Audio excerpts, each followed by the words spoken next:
Canal, beleza? Mais um videozinho aqui do Felipe Neto Motovlog, aqui com CG Start. Então galerinha, peguei esse escape emprestado aqui pra fazer um barulho.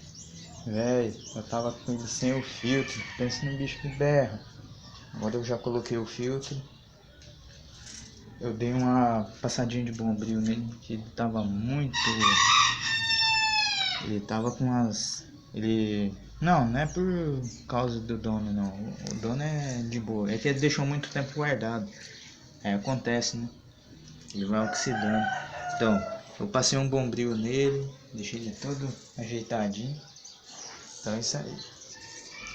Como diz o tiozão, vamos deixar de conversa e ouvir o ronco dessa porra. Então é isso aí. Vamos ligar aqui um pouco. Tem que trocar a seta.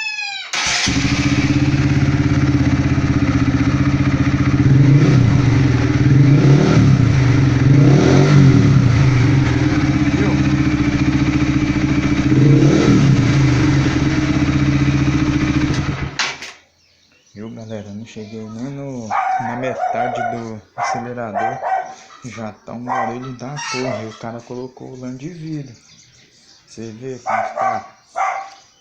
Então é isso aí galera, vou ficar com ele um tempo aí.